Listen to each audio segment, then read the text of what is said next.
and welcome to Pokesports, a competitive Pokemon podcast. I'm Mike, and I play with one Pokemon on the field. I'm Kevin, to play with one worm on the field. I'm Mike, and I should probably stick to playing with one Pokemon on the field. Nah. No, I'm kidding. I'm kidding. It was a weekend over in Chateau de Pokesports. Is that what our cabin in the woods is going to be called? 100%. Chateau de Pokesports. We have a fire pit. 100%. Absolutely. We're going to be talking all about our trip to Hartford this past weekend. We're going to be talking about regionals. We're going to be talking about so much more. What else are we going to be talking about today, Kevin? Pokemon Home. We've got the new patch. We've got so much stuff.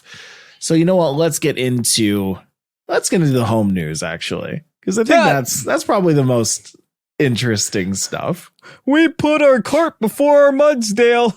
It's us Pokemon. We messed up. So what ended up happening is, yes, Pokemon Home was originally announced by the official Pokemon Twitter to be coming out today. Did we have a podcast on that after that tweet, or did that tweet come after the podcast? I think that tweet came after the podcast. Okay. So this is something that we didn't say. Yeah. So this isn't a make good. This is a haha. Thanks, Pokemon. Mm-hmm. So what ended up happening was that they announced that Pokemon Home would be released on the 24th of May, which is apparently miscommunication on their part. So now they said it's coming eventually. So here we go. Yeah, they gave a firm date of today, which would have been nice. But then they came back and they were like, actually, whenever. You know what soon? This sounds like? Sounds like Pokemon made an announcement. The devs got back to them and said, wait, what? This is not ready. And then Pokemon was like, oh, sorry. Yeah, we had a very lengthy talk about this in the car with all of our peeps, with all of our dev friends. Yeah, with all of our dev friends. Yeah, and that was just kind of how it sounded. It was like they're not ready. Certain things about Home have been ready this whole time. Is it probably possible for us to transfer Pokemon from older games to Pokemon Scarlet and Violet? Probably, yes. If they wanted to go and put that out, they probably could do that. But the major difference between Home in the Scarlet and Violet days and Home in the Sword and Shield days is that you'll be able to change apparently Pokemon's moves while they're inside Pokemon Home. I don't need and all now this. you're interacting with data. Now you're not just storing it. Now it's a two-way street. So they needed some time to work on that. Editing it, and I'm sure where there's editing data, there's a lot of bugs and problems. Totally. One bug and problem that I could think of is that every single Pokemon that is now in Home, there has to be somewhere in Home that saves whether or not that Pokemon can learn those moves or if those moves are legal. I think it's not worth the hassle. Why not just let the Pokemon have the moves that it has when you put it in there, and then just let the game be the checker, right? Once you push it to another game, delete everything that isn't legal. Next. Yeah, if that move doesn't exist on that Pokemon, then delete it and move on. But then that comes up with things like, how come female Indeedee has Trick Room? How come Hatterene? Well, I just learned this one this weekend. Hatterene can have Expanding Force. Only through illegal means, but yes, it is not banned online. So inside the actual game, people can get certain moves on certain Pokemon. They have not developed the means to fix those Pokemon on the fly. This is probably one of the first times I will ever admit that genning gave you a competitive advantage, and that's if you gen a Hatterene with Expanding Force. Sure. In theory, the ranked ladder does not check for Expanding Force because it uses the same engine as Sword and Shield, where Expanding Force was legal. So in theory, if this never gets fixed, you can have a grassy glide Rillaboom by genning it. Which is, we're explicitly saying don't do this, by the way. Don't do this at all. I have enough of a problem with Trick Room Indeedee, and that's an exploit in the game. That's a legal one, at least.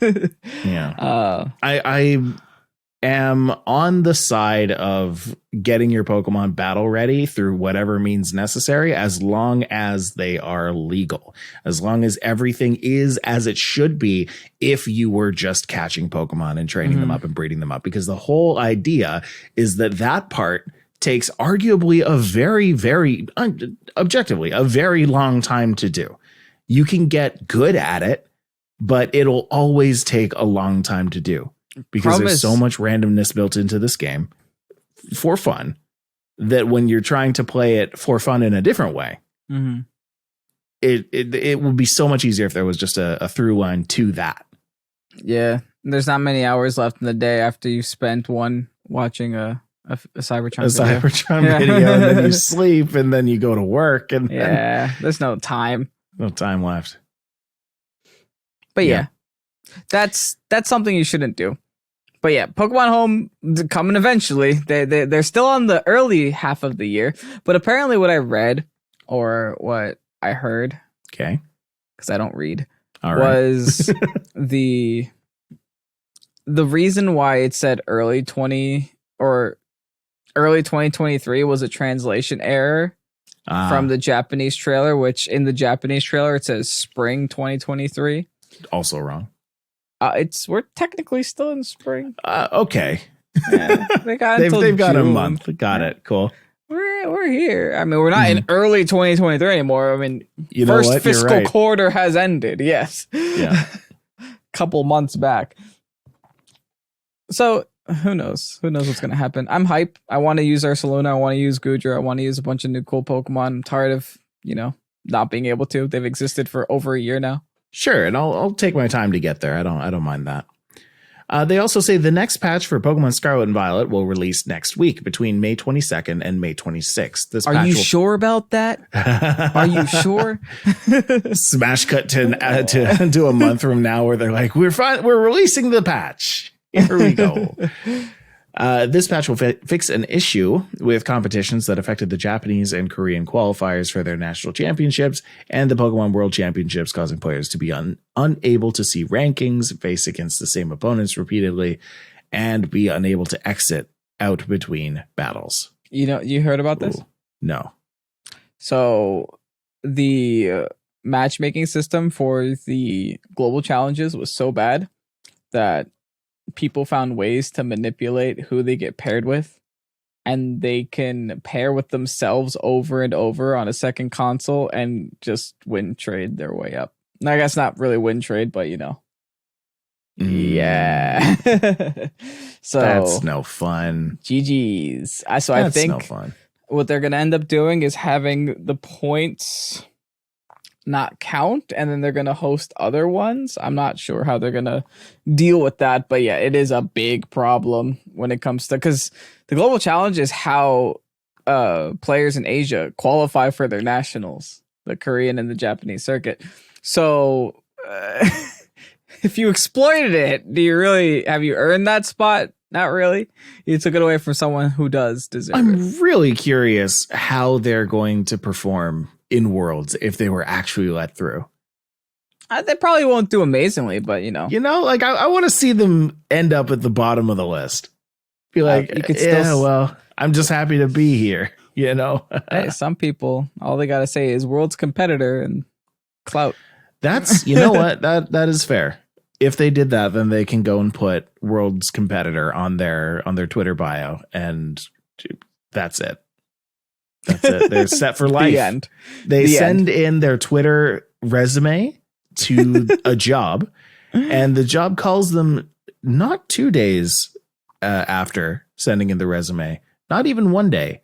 After you send that Twitter post, they will immediately give you a call and say, "Hey, I saw a little something on your Twitter bio. Would you mind explaining how you're the Pokemon World Championship competitor?"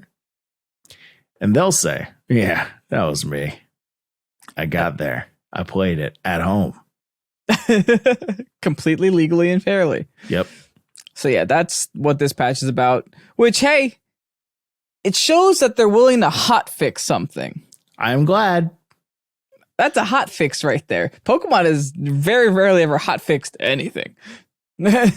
So I'm proud of that. Taking notes from Pokemon Unite. Yeah, maybe. No. Turns out it can be a good thing when you fix your game. Wild. Wild statement, I know. All right, let's talk about Hartford. That's going to be the focus, the focal point, the epicenter of this podcast is 2023 Hartford Regionals.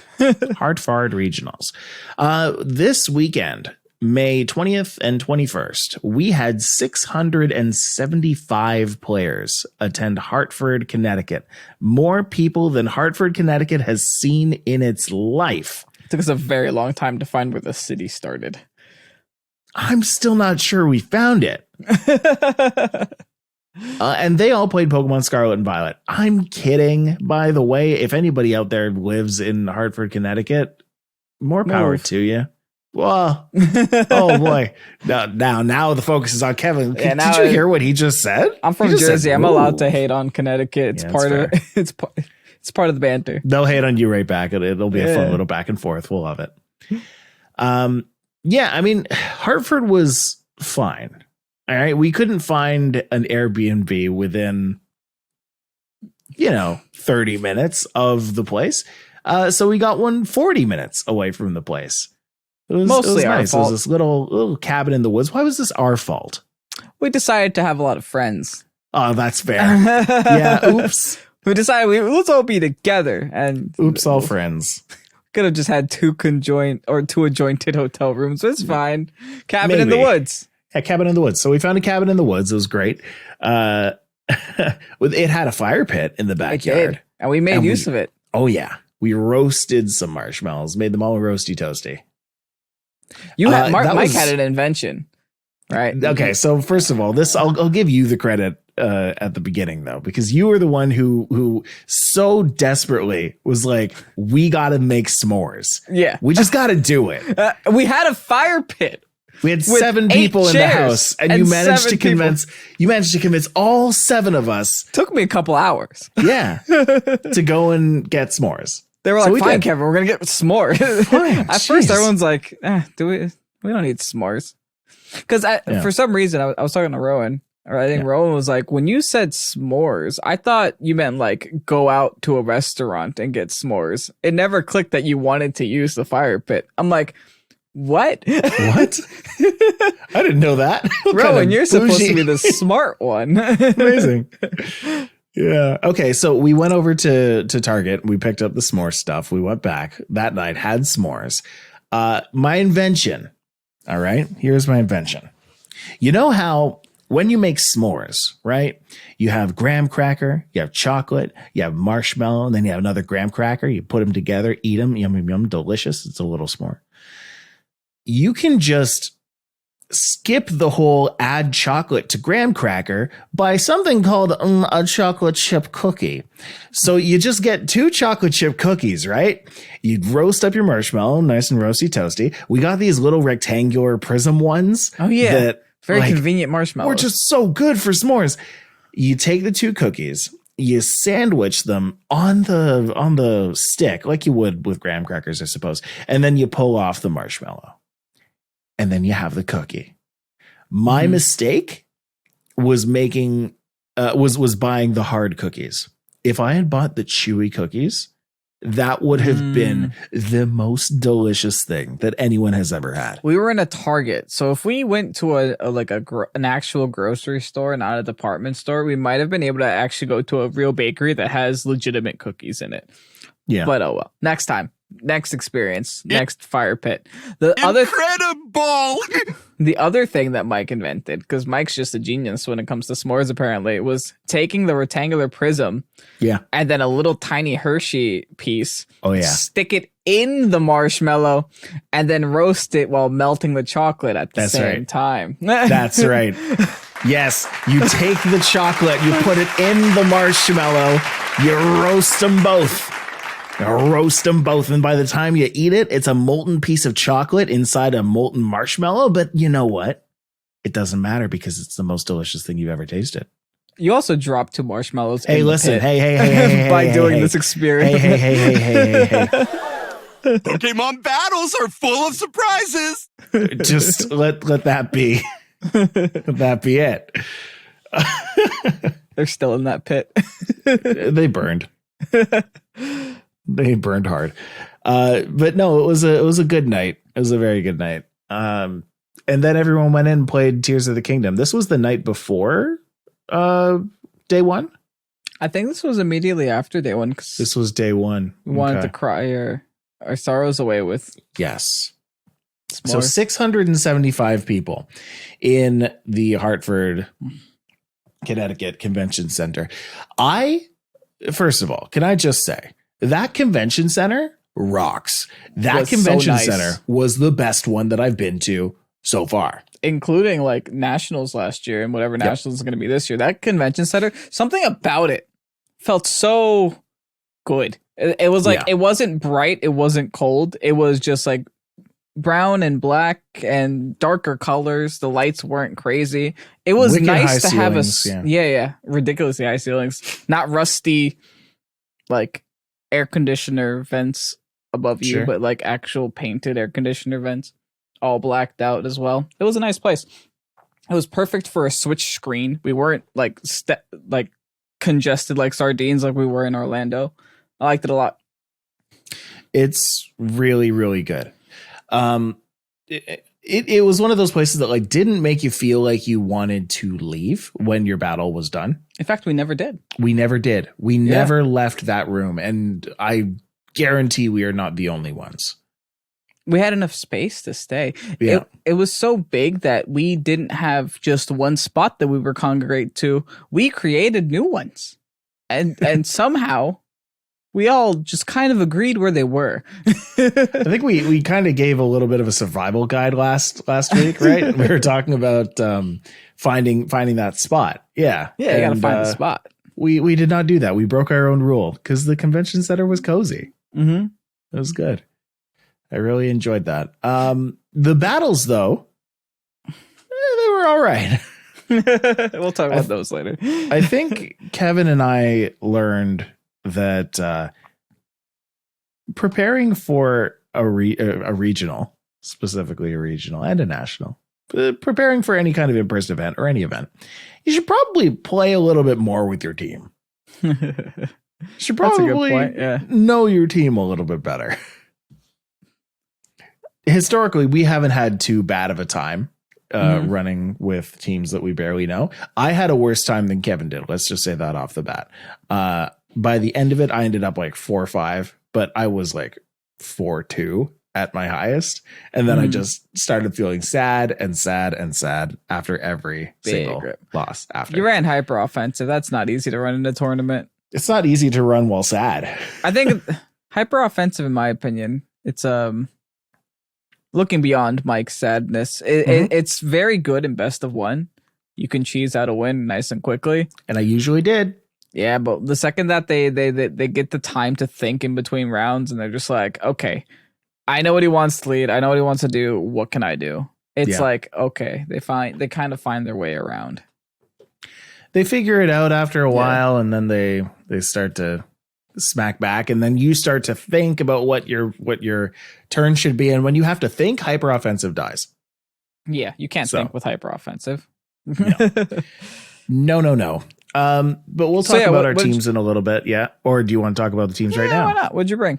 Sure. What you got? I went with a King Gambit team, which I don't think was the problem. I think King Gambit is honestly really good, and you should never take it off a team. But continue. I would agree with that, actually. I don't know if you are you saying that because I said that in my video today? Did you? No, not at all. I'm saying that because that's my personal opinion. That's fair. I think I said something to that effect where like I don't know how good I am with using King Gambit, and that might be true. But I think the King Gambit actually performed pretty well. I went in with a Fluttermane, Sandy Shocks, Murkrow, Chi-Yu, Iron Bundle, and King Gambit.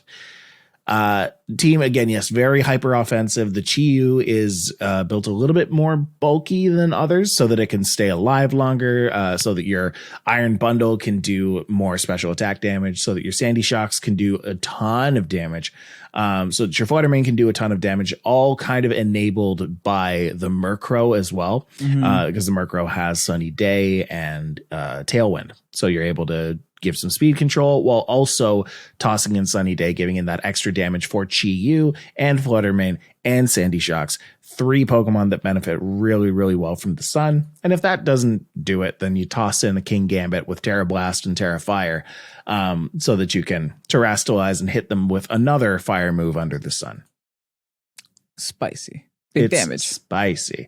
It had a pretty good run.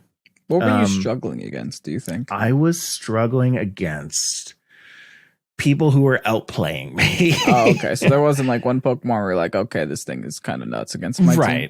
Most of the battles, I think if I had taken a bit more time to like really figure out what my team felt good against and what my team needed to do certain things against, then I would have had a bit more of a good time. But what really would trip me up is like after the first battle, right? I would usually win that. I'd go into the second battle and I'd have my lead, which was usually like Chi-Yu and either Fluttermane or Iron Bundle, depending on what they could handle. Or Murkrow was in there somewhere. But they were able to counter my same lead from game 1 in game 2. And I was just rarely able to figure out how to beat that new counter lead. The new lead in game 3. Yeah. Yeah. Yeah. Because that's the thing with Pokemon. What makes Pokemon a good game is that, like, whatever good team you think you have, you're not unbeatable. You're never unbeatable. You get humbled real quick sometimes. Yes. Exactly. Kevin, what about you? I brought the worm, baby. I brought Earthworm, Tinglu, Dragonite, Gyarados, Fluttermane, and Chinpao. Very similar to David Kutesh's team from EUIC. And honestly, man, I'm straight converted to the worm at this point. This thing did so well for me in the tournament, I think. The thing about Earthworm, we have talked about this before on the podcast when I blew Mike's mind a couple of weeks ago, is the ability to shed tail with the multi-scale Dragonite. Yeah. It's kind of hilarious. And that was my win condition in a lot of battles. People were hitting me with like volt switches and discharges and T-bolts. My Dragonite was just like, okay. And then doesn't even break my sub. They had to hit me 3 or 4 times just to crack my HP. It's ridiculous. Wow. Yeah. And I just sit there, Dragon Dance. And then just smack them with E-speeds for the rest of the game. Easy peasy. And tell the people your turnout, your result. So I went 6-3. I started off 1 win. I went against Judy Azzarelli round 2. Took a game off him, but he smacked me the last 2 games. So I was 1-1. Then I got a lot more wins to be 3-1. And then I ended up getting 2 losses in a row, and that's where I started getting discouraged, because that's probably what you remember is me getting sad because I was at 3-3. I was like, dang, I'm at 3-3. Yeah. I won't make day 2. Big sad Kevin, boohoo. So I was like, oh, screw it. If I'm not making day 2, I'm getting points. So I just won 3. There you go. Easy peasy. Yeah, I mean, it's hard to battle the sadness when you're there. At the time that Kevin was 3-3, I was 4-2, and I was like, well, I guess I still have a chance at getting to day 2, because the whole thing with day 1 and day 2 is day 1 is a bunch of Swiss rounds. You had nine rounds against just kind of random people at first, and then more specialized into like the people who also have your score. So if I went 0-1 at the beginning, then next I'm facing somebody who is also 0-1, and whoever's the better 0-1 moves on to the next round. Or rather goes and faces the people who are 1-1, and then the people who are 0-1 face the people who are 0-2. It's a whole thing. So early on, it's very easy to kind of roll the dice and match up against someone who's probably going to make it into top 8, top 16. Kevin faced Judy Azzarelli, who is statistically just a amazing player. I'm curious where Judy ended up. Do you know? I'm currently scrolling. 86th. Mm-hmm. Yeah. So Judy ended up 86th. And I ended up facing somebody who went like 100 and something. Very early on, I believe that was my first match. So, I mean, that kind of stuff happens, but you know, it is what it is. And then after you're finished day 1, the top was at 128. Yeah. Move on to day 2. No, if you need 7 and 2 for day there 2. It is. Yeah. 7 and 2. So people who ended up 7 and 2 move on to day 2, where they have more rounds of Swiss. Swish. So it was the top, what was it? Looks like 60 players moved top on. 60. Yeah. So 60 players moved on to day 2, where then they battled out for a top 8. The top 8 went down to a top 1. And that's how the battle was won. The winner ended up with 200 CP, second place 160, third place 130, fourth place also 130. Something that I learned something today, but the other day over the weekend. But you can go first. I was going to say I encountered a lot of bundle and Abomasnow throughout my tournament run. There was a time where I went against 3 of them in a row, and there was a time where one of my losses was due to my Tinglu getting frozen for 2 games in the best of 3 set. But it's interesting to see that not a single one made top 8. Yeah. I faced so many, but I'm so happy that none of them made top 8. So you guys can stop playing it now. Jeez. The funny thing I find about looking at tournament results, and it's almost always like this, with exception of recently the Tinglu that ran Fissure. And a couple of them still do run Fissure, but mostly not because Fissure is a RNG move, but because Stomping Tantrum is a failsafe for that RNG move. Yeah, exactly. My thing with these Pokemon that end up in like the top 8, top 16, top 32 is that the higher up you get, the less you see those Pokemon that are only there to do one thing, or the Pokemon that you think are traditionally not that great. So like your Abomasnows, you don't see that. You don't see that until the top 20th, where Drew went and ran that. Drew Kenziora ran that. I'm not even seeing any other like low percentage usage. I guess there is an Oranguru who went 6th from Dominique Johnson. That's honestly really impressive. Oranguru was not even on anybody's mention before this tournament. But what's really cool about this team is that it offers a Trick Room option while also offering an Instruct option, which can get kind of toxic. Right. And what's really cool is that you can run Tinglu with Weakness Policy next to this Oranguru, and Oranguru has Telepathy. So when you click EQ, you don't take damage, and you can EQ with the Tinglu. Wow. Yeah, that's true. Okay, I'm looking at this. So what would be triggering the Weakness Policy? Is Tinglu weak to Bug? Yes. Pollen Puff. No, wait, that wouldn't work because Pollen Puff heals you if it's an ally. Yes. This is very true. Nothing. I guess the enemy. I mean, Tinglu is going to get its Weakness Policy triggered somehow. There's no other way to knock it out. That is fair.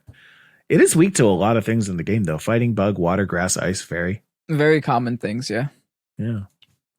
But I mean, couple that with the fact that it has 1 billion HP, it's not going down. In a lot of defense, it's not going down.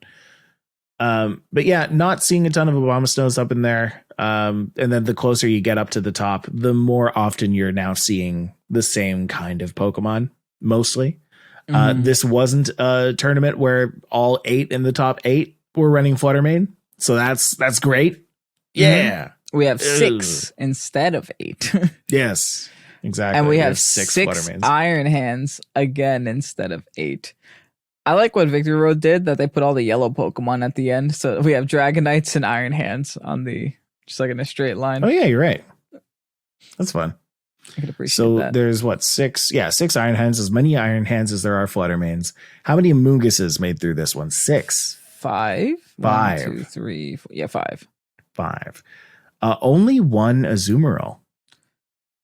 Honestly, Azumarill's on the rise, dude. I think people don't appreciate Azumarill's like as a Pokemon, but Life Orb, Water Terra, Aqua Jet in the rain, ridiculous damage. Yeah, for sure. You were able to one-shot anything. Fluttermane specifically. I think Fluttermane, you might not even need the rain to one-shot it. Just the Water Terra plus the... Oh, this was Zoe Mama. Okay. Yeah. I'm looking at the face. Zoe Mama. Yeah. And Pelamermp. Burt Mungus. We're just reading the nicknames. I'll tell you the story. I'll tell them the story. Don't worry. Perfect. So we were watching the stream, right? We were watching the stream, and Ryan Haig goes up against it was probably Tang Shiliang at this point. I think it was during Tang, the finals. Yeah. And it looks like they had forgotten to turn off nicknames. To turn off nicknames before going into their battle. They usually do this because the stream follows one person's perspective, because spectator mode is broken. And when they do that, when they follow the one person's perspective to kind of make it a little bit more family friendly here, they take off all of the nicknames. Okay.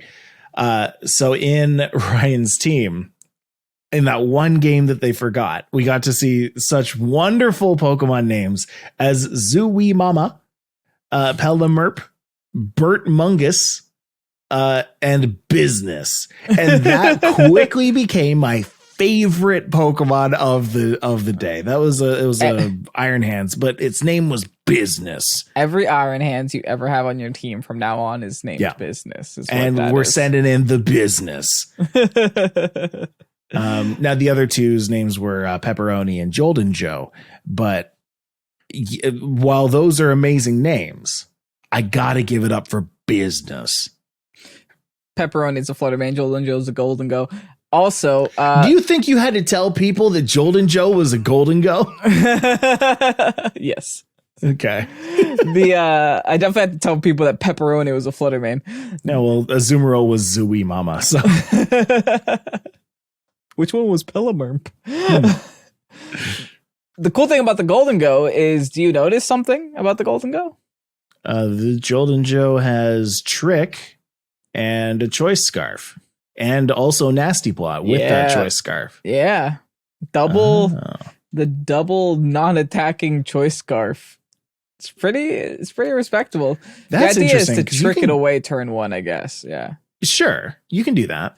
But also after you've tricked away your Choice Scarf, then your opponent is, locked into whatever move. And if you catch them on a good move, for you, that they're not using, like a Nasty Plot, for instance, if they go and use a Nasty Plot or a Protect, which you wouldn't be tricking. Oh, then you would just go for the Nasty Plot. Yeah, that's true. Then you would just go for the Nasty Plot. Easy peasy. Great damage. So yeah, that was a really good one. We're gonna talk about the top 4 because those were a lot of fun. Respect to Kyle Livinghouse for bringing a slug, though. Big respect to Kyle Livinghouse for bringing the slug. Yeah, we'll give some honorable mentions here. In 8th was James Evans. In 7th was Eric Stewart. In 6th was Dominique Johnson. And 5th was Kyle Livinghouse. I think what I'm going to do next time, I'm going to take notes during the final battle. You're going to have to remind me on that one too, because I'm going to forget. Every time I'm going to forget. Because I feel like talking about that James versus, I want to say it was Tang battle was the first one that we were watching at the Airbnb. Yes. That one was really cool. Maybe it was actually Ryan Haig. I can't remember. Ryan Haig and Tang was the finals. That was the finals, but I'm talking about James Evans, who came in 8th. Anyway, that was a really good match. It would have been first seed with 8th seed, so that tracks. If you want to see a good match, go on to the Pokemon YouTube channel. Go and bring up the day 2 battles, and go and watch just that first one with James Evans versus whoever he faced, because that was great. Yeah, it was Tang. Okay. Really, really close matches. I honestly thought that James had it at one point, but then Tang was just so strong. You know what's crazy is that Tang didn't drop a single game in top 8, not a single one, and went 12-2 in Swiss. That's crazy, man. Yeah, he pulled it out, man.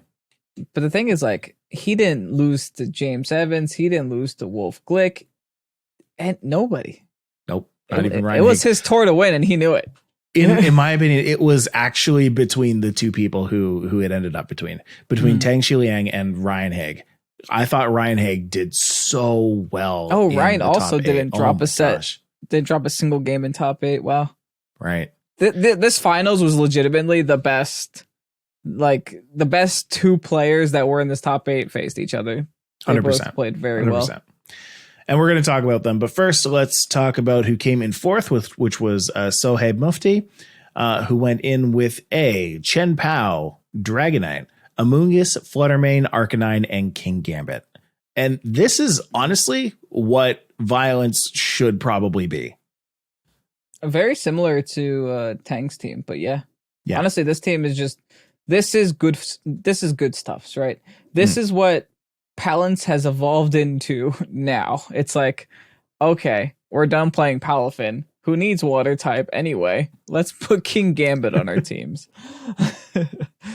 Palafin was fun, but now it's done. We're going to move on to the King.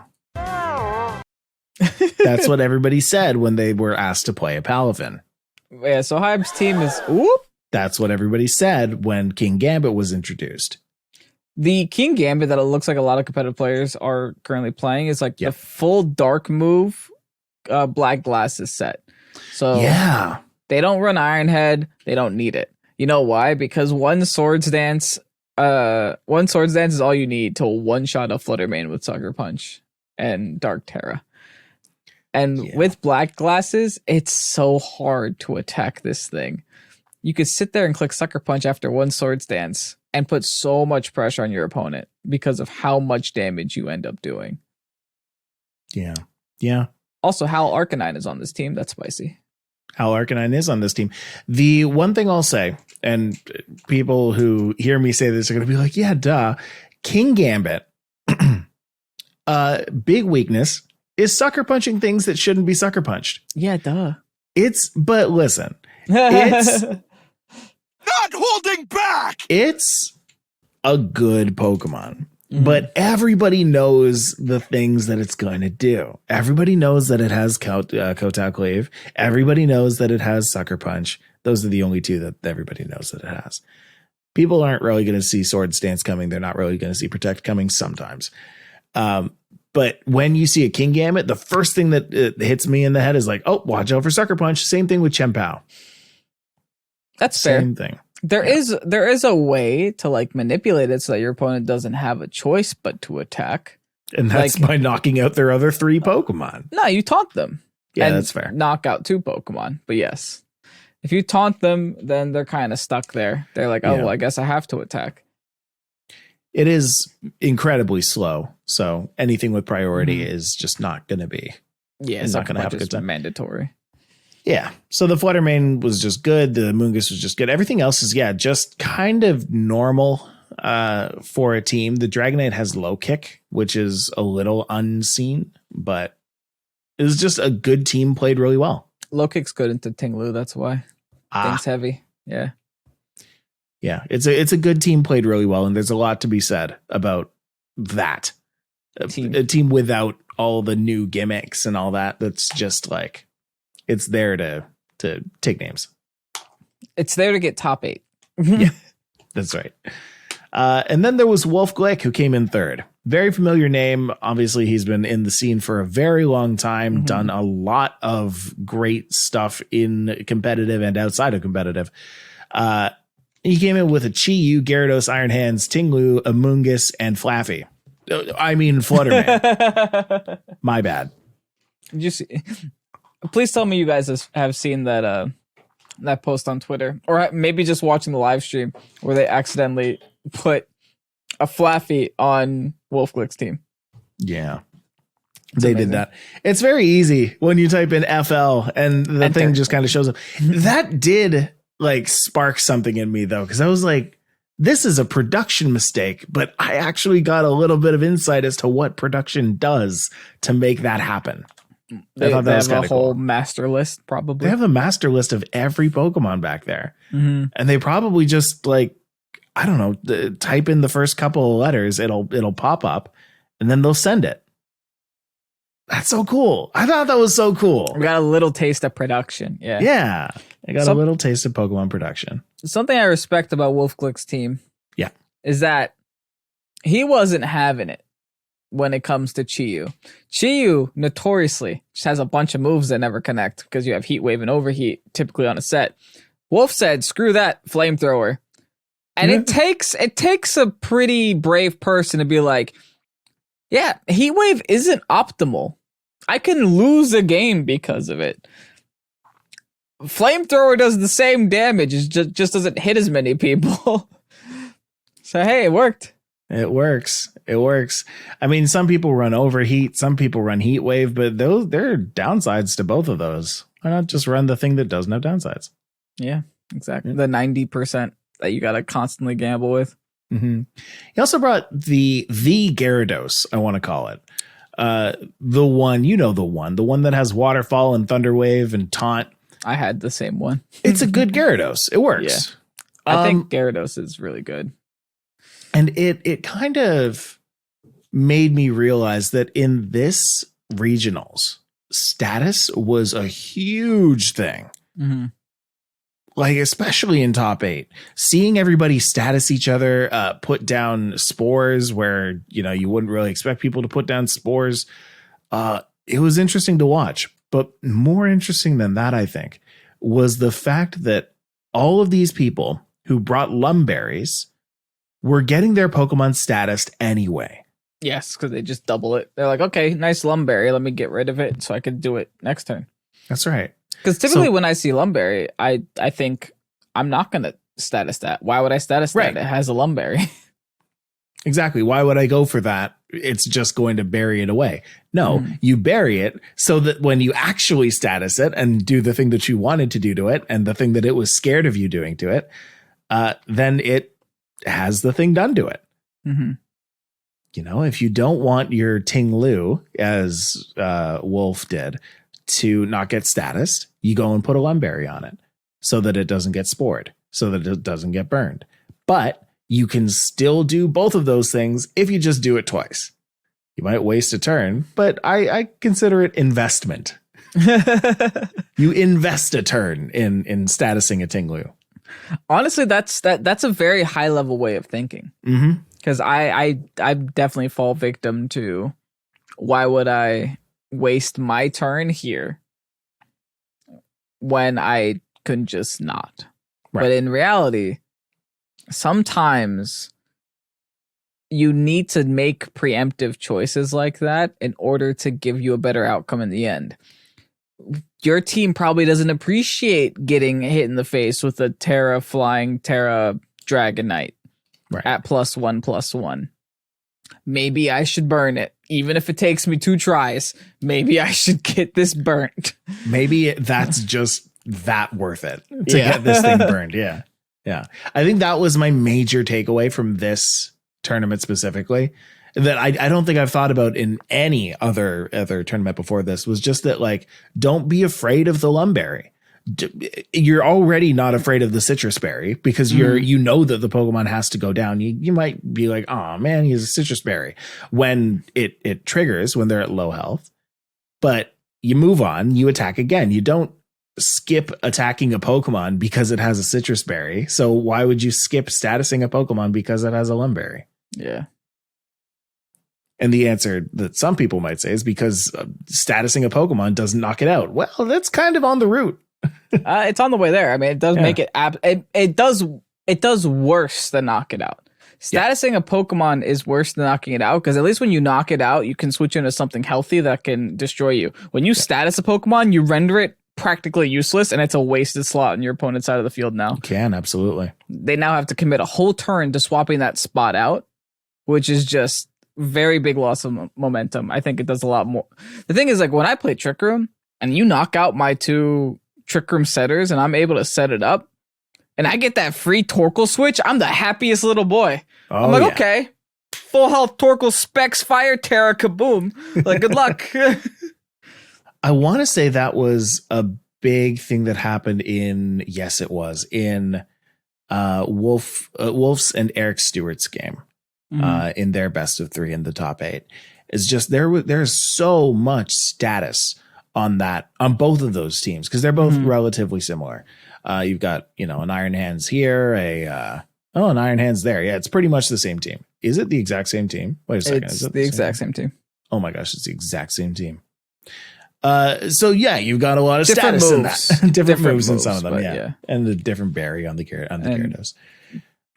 Different types and stuff. Yeah. Yeah. You know what we mean. Anyway, the Pokemon are the same. A lot of the status moves are the same. It's interesting how that match turned out because it was just who could pile on the most statuses on each other's team first. And the person who did won.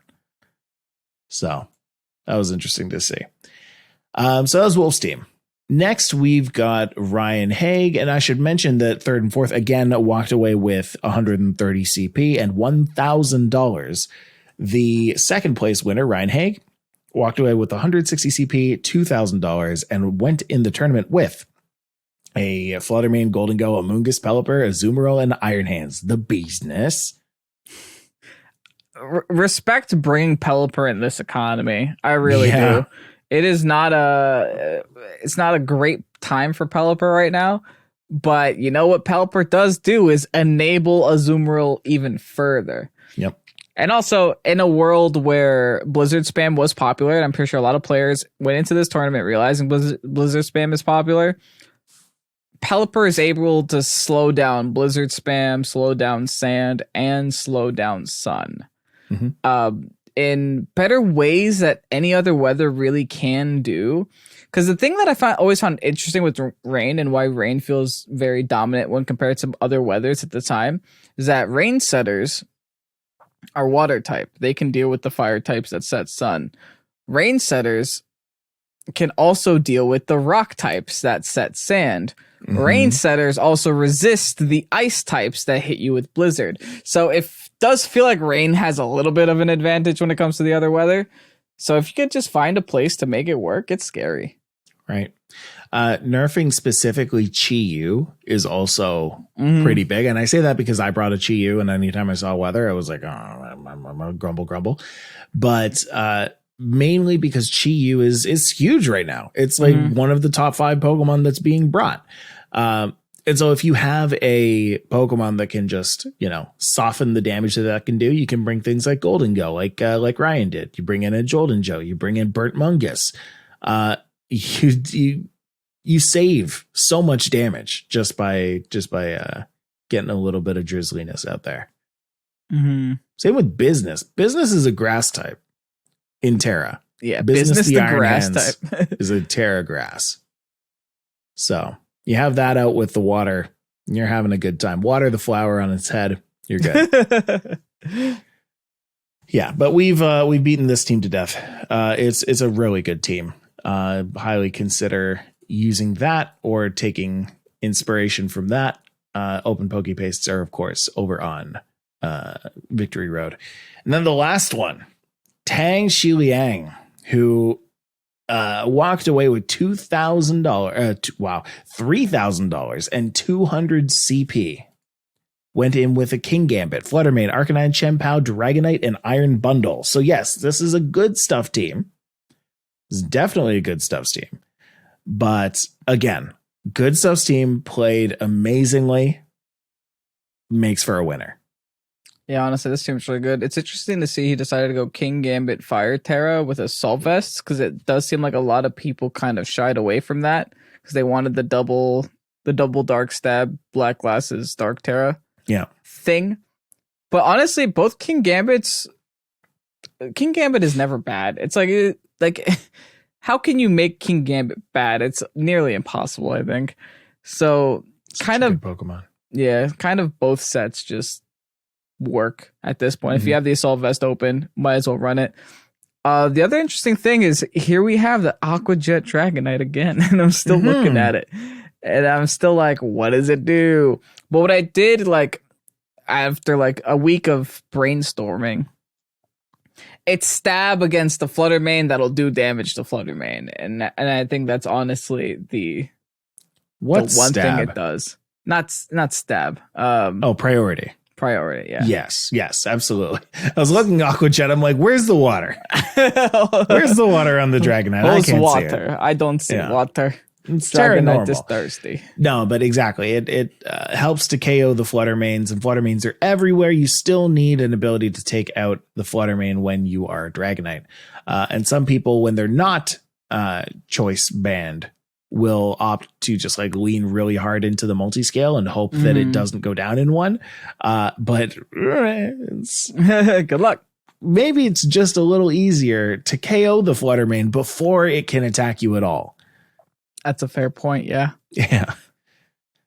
So having Aqua Jet and new Dragonite, that sounds good to me. It's interesting. I did also think that was interesting, though, yeah. Yeah, it's interesting. The rest of the team's kind of straightforward, nothing too fancy. Sure. A lot of priority moves, extreme speed on Arcanine, et cetera, et cetera. Again, I thought that this tournament really was just the better player won. The person who was best at playing this team won. It wasn't always the exact same team, but it's like, you know, the player depicts what moves are going to be on that team.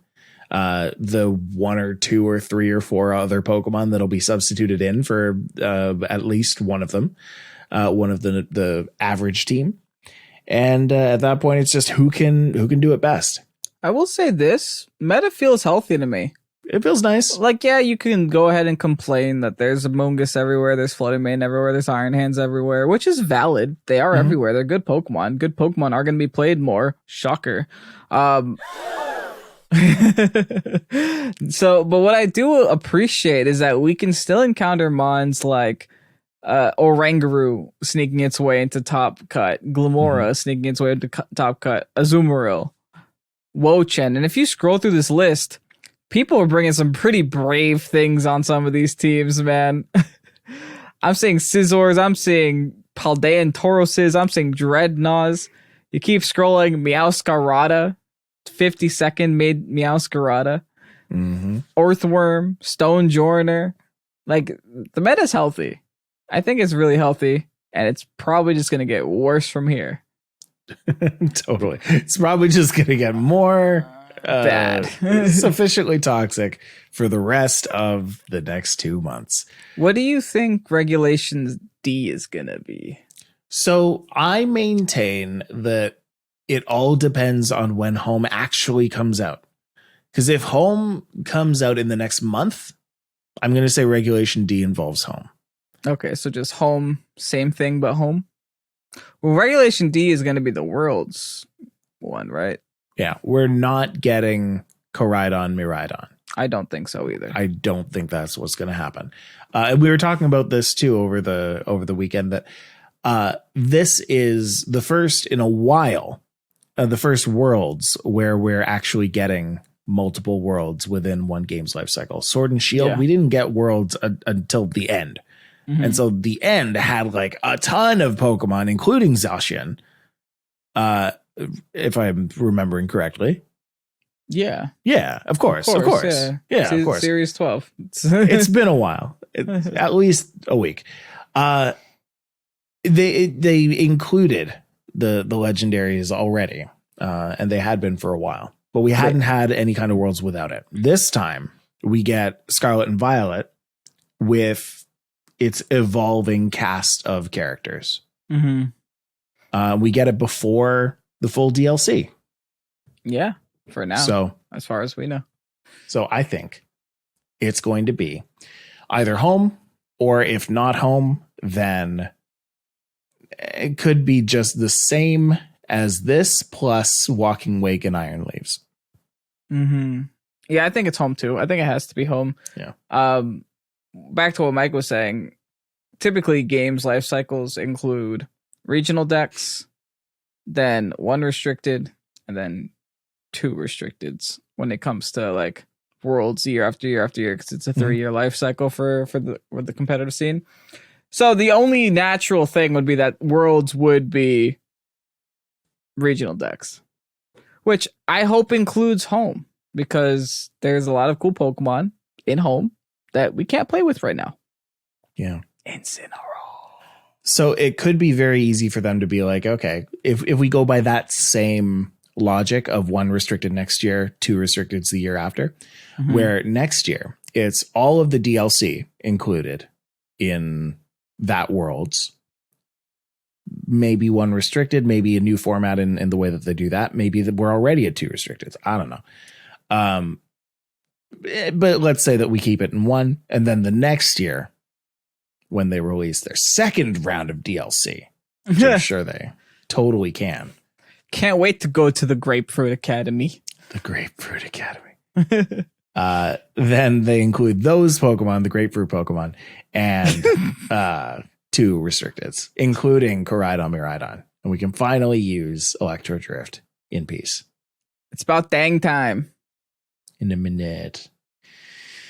Yeah, so that's Hartford. I think we have sufficiently discussed that. But Kevin, Yes. On our way to Hartford and on our way back, you were courteous enough to drive my sleepy self all the way there. And last week I had asked, what are some things we can do on our road trip to Pokemon Regionals in Hartford, Connecticut? That would have been really great to know before we went. Well, I figured that, you know what, we can wait until we came back. Well, yeah, kind of. We can look at what people said and we can say, okay, which one of these did we do? We had the benefit of being stuck in traffic, stop at a standstill for 1 hour, which was kind of a full hour, man. Nothing was moving. Like not even like it was done. People were getting out of their cars, walking around being like, what's going on? What year is this? I got to pick up my kids. You know, when you start talking to strangers, you've been waiting around for too long. Yes, absolutely. Dawn says, I really like that you guys talked about singles this time. I think the Destiny Bond and Armorers is especially against Sucker Punch King Gambit to ensure a kill. Interesting. Oh, okay. I get it. So you use Destiny Bond, turn 1, right? King Gambit can't Sucker Punch you. Turn 2, you go for any kind of attack. And then you die, and then he dies. Yeah. No. If he goes for a Sucker Punch, then he dies. But if you get your attack off, then the King Gambit goes down. Oh, fair. Yeah. Yeah. So it's kind of a catch-22. Like, you can use your Sucker Punch, but it's a knock you out lose-lose too. Yeah. It's just a lose-lose for them. Right. Lucas says street food, which, I mean, kind of. It's kind of all we ate. It's kind of all we ate, yeah. This shirt's a little tight on me right now. Sweet Citrus said, vlog the road trip, karaoke, and avoid a pit stop for content. That's good. That's cool. Yeah, vlogging the trip would have been fun. Unfortunately, I'm too tired to do that. I can't do that. Hey guys, this is Mike. We're here next to Kevin. Say hi, Calvin. And I'm asleep. That's about as long as I had. The Lonely Donut says, Roadcast. We're definitely going to have a Roadcast one of these days. Yeah. That sounds like fun. It's not or at least like a hotel cast or something. It's not like I'm a dangerous driver or anything. No. Yeah, that's true. I don't want to have a Roadcast You with want Kevin. to put a microphone in my face? Go for it. Let's see what happens. Not him behind the wheel. Yeah. I have at least 5 other people that will justify this, will vouch for me. Nope. We could have a driver and then us be in the back seat. Backseat cast. Fair. Smart Cat and Espen says, go catch yourself an Eevee with a top hat, or don't. But Go is the best road trip game to catch a variety of Pokemon. I thought that we could have done that at a standstill. I thought that's true. I thought that specifically doesn't work in the car. I thought like if you're driving a certain mileage, speed. Yeah. I mean, Unless that's they changed interesting it, though. Who knows? Yeah, I mean, I wish. Imagine if they changed that. They're like, nah, it's fine. You can go as fast as you want now. They changed a lot of things for COVID, right? Like they they increased the range that you can. Yeah. Yep. That you can join raids and stuff. Yeah. Yeah, and catch things pop up. I don't know. I don't play Go. I'm sorry. Yeah, that's raids. Neek says Nick N-I-E-K says test teams on Pokemon Showdown. Muck is a good Fluttermane counter. Okay. Okay. So we found the guy. Tangent. Hold up. Let's get to the Muck thing in a second. First of all, yes, test teams on Pokemon Showdown. That is something that everybody else in the Airbnb was doing, and I was not, and Kevin was not, before Tears of the Kingdom took over. But yes, you are correct. Muck is a good Fluttermane counter. Now, you want to talk about this? Okay, so what one of our buddies, Pierre, Mod, etc., encountered on his journey throughout Hartford was a team. And keep in mind, this was in round 4. So something like that. He was 4-1 at the time. 3 and 4, yeah. So round 5. Where the player who he was up against won a lot of games to get here. So don't discredit this before I tell you what he ran. So what he ran was a Stench Muck with Shadow Sneak, Drain Punch, Protect, and some other move. If you guys are asking yourselves, what does Stench do? I don't blame you, because I didn't even know until I looked it up. So Stench makes it so that every move that does contact has a 10% chance to flinch. Who knew? So the Muck was just sitting there shadow sneaking things, going for the King's Rock hit. I can respect it, man. Yep. I can respect it. And yes, it is a Fluttermane counter. Fluttermane cannot touch it unless it's Psyshocks, and Psyshock probably won't even kill the Muck. Muck has a little bit of defenses. Totally. So, hey, it did good. I'm with you. Strongboy Astro says, if you find someone on the way that looks like a Pokemon player, challenge them to a battle and make it a fun YouTube video or post it on Insta. That sounds like it would be hilarious and very fun and very, very unlikely to happen. But if that ever did happen, I would absolutely want to make content out of it. A lot of our fans believe that we would just be going slow enough to encounter another person on the highway. It's Not like they with knew we Kevin were going to behind hit the wheel. traffic. Yeah. Not with Kevin behind the wheel. Let's see. Oh, I've got one. Unknown says, hear me out. Get in the car and drive to Hartford. Thoughts? Which I'm here with you. You know what? I'm down. I'm down for the sarcasm, especially because they spelled here wrong. I love it. Hear me out. Like they're me out. But Wear me out? Very into it. What was the one? Oh, here we are. Umbreon says, do more fun damage calcs. Do that Regieleki against Wishy-Washy. That's probably a good one to do. And it reminds me of something. I think Pierre had the biggest one, right? So far, I think he has done the biggest one, but he got to like 4 billion damage or something ridiculous. 4 million, 44 million, I believe. That's almost a billion. Not really. Not even close, actually. No. Here is, by the way that this works. I'm keeping the biggest calc flex on Discord active for you people who are now over an hour into listening to this podcast and want a little bit of instruction on how it works. We'll take a breath when I say this. You can use any Pokemon that can make it into Scarlet and Violet as long as its moves are legal, as long as you can tell a story of how the battle got to the place that it got to. So like your +6s, that's easily explained. Your -6s, that's easily explained. But if you have electric terrain on the field with, I don't know, a choice scarf and a life orb somehow, I think the biggest one Yeah. was like a power spot and battery. You can't have both. That's right. Because no Pokemon gets both. So. Right. So most people are having trouble right now, like tossing in Chi-Yu beside a Pokemon, which you can also accomplish by tossing in Power Spot, or you can use battery, something like that.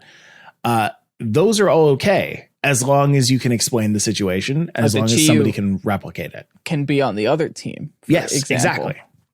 That has been the common answer to that. So if you are looking for more clarity on how to do it, that's how to do it. Just make sure it works. I was asked earlier if Pokemon that are not yet in the game can go in. Yes, because eventually they will, but let's leave the stretching of the truth to that. Mm-hmm. Like, I don't toss in any other kind of new moves or any kind of other shenanigans like that. But apart from that, you guys are doing great with it. I've been seeing a lot of really good damage calcs. So I'm actually going to extend the challenge by another week. I want to talk about it on the podcast, but I want some time to actually digest it. I haven't had the time to do that because, of course, Hartford. But yeah, keep going with those, and I'll make sure to call out a couple of good ones next week. I believe if you guys want to have a place to start, Miraidon seems to be the place to start right now. Yeah. Good luck. If you can do more damage than a +6, 252 plus special attack, choice specs, Hadron engine, Miraidon with helping hand, after being helping handed with power spot, there's a thing. Can't do helping hand and power spot. Yeah, that doesn't work because what's his name? Power spot man doesn't get helping hand unless you skill swap it over and then skill swap it to a new Pokemon. It's possible. That one's possible. Is it though? It is. The story can be wild, but it has to make sense. It has to have a story. Helping hand, power spot, electro ball, which is 150 BP versus a -6, 0 HP, 0 special defense minus Wingull affected by beads of ruin in electric terrain on a critical hit. There we go. They added in the critical hit. It's the easiest bit of damage you can do. A critical hit. That is, oh boy, 82 million damage. That's the winner so far. So far, I believe that is the most. I could be wrong. It could be the one underneath that he just posted at 113 million. Keep in mind that if you can manage to get a Glaive Rush off, that's double damage. Mm-hmm.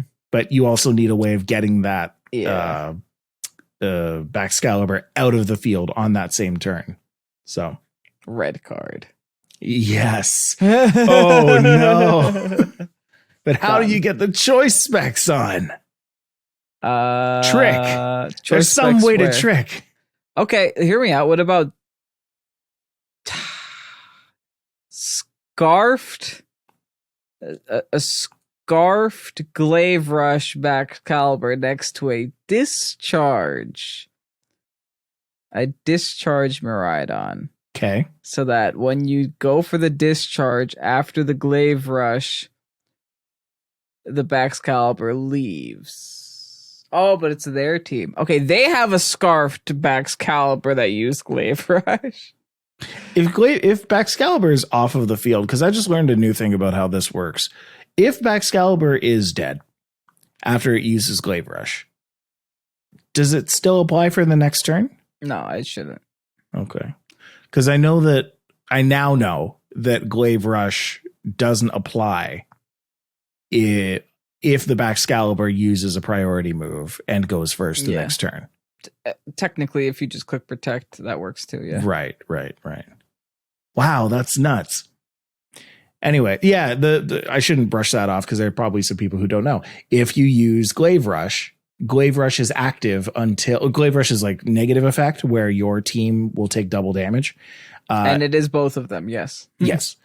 That is in effect until Baxcalibur acts next. So if it goes for another Glaive Rush and it goes first, then it is, well, if it goes for an Icicle Spear and that goes first, then neither one of your team is going to be affected by Glaive Rush. If it goes for Ice Shard, which is a very common thing to do, then both Pokemon won't be affected. If it goes for Protect, then both Pokemon won't be affected from then on. That's until you also use Glaive Rush again. That's also a big reason why Baxcaliburs don't like to run a lot of speed. Right. And that's because you will get hit by the Glaive Rush. If you are faster, you'll get hit by the double Glaive Rush damage after you use your Glaive Rush before you're able to cancel it out. But if you are a slow Baxcalibur, what that means is you can be last, get the Glaive Rush off, fix it the turn afterwards. Yeah. If you are a Slaxcalibur. Ha ha ha.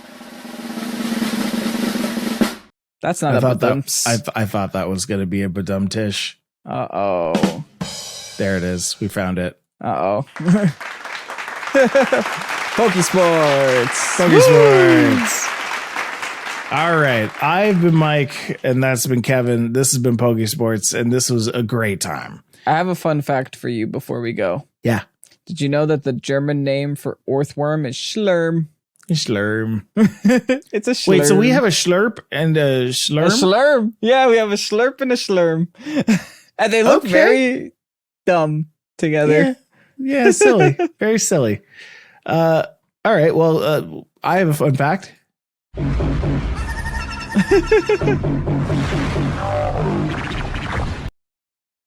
Wow, that Pikachu sounded weird. It's a really weird Pikachu. All right, folks, we will see you next time. Thanks so much for listening, and bye. Bye.